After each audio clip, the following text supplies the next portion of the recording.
അടുത്താണ് യുകെയിലേക്ക് എനിക്ക് 2 ഫാമിലി എന്നെ ഇൻവൈറ്റ് ചെയ്തിട്ടുണ്ട്.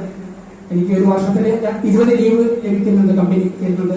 ആ 20 ദിവസം ലീവിൽ ഞാൻ യുകെക്ക് കടന്നു പോകാൻ വേണ്ടി ആഗ്രഹിക്കുന്നു. ദേവദാസിന്റെ ദൈവമക്കളെ പ്രാർത്ഥിച്ചിരിക്കുന്നു. അവിടെ ഒരാള് എന്നോട് കുവൈറ്റില് ചർച്ചില് ഗായക സംഘത്തിന്റെ ഒരു പാട്ടുകാരനാണ്. അയാളാണ് പ്രഭാതവന്ദനമൊക്കെ എല്ലാവർക്കും ഡിസ്ട്രിബ്യൂട്ട് ചെയ്യുന്നത്. അപ്പോൾ ആ ഫാമിലി എന്നെ അങ്ങോട്ട് ക്ഷണിച്ചിട്ടുണ്ട്. പിന്നെ എന്നോട് പഠിച്ച ഒരു വ്യക്തിയും എന്നോട് ക്ഷണിച്ചിട്ടുണ്ട്. ദൈവകൃപയിൽ എനിക്ക് യുകെക്ക് പോകാനുള്ള ഭാഗ്യവും അവിടുന്ന് ദൈവം നൽകി എന്ന് ഞാൻ വിശ്വസിക്കുന്നു. എല്ലാ വിഷയത്തിന്റെയും എല്ലാ പ്രാർത്ഥന സ്ഥാനത്തിലെല്ലാം ദൈവം സഹായിക്കുക കൂടെയിരിക്കുന്നു. ഇതുവരെയുള്ള പേപ്പറുകളെല്ലാം റെഡിയായി, വിസ വന്നു, അതുപോലെ ടിക്കറ്റ് വന്നു, എല്ലാം ഓക്കെയായി. 2 വർഷത്തോളം എനിക്ക് ഇതിനു വേണ്ടി വെയിറ്റ് ചെയ്യേണ്ടി വന്നു. അതിന് ഇടയിലെല്ലാം വളരെ സാമ്പത്തികപരമായ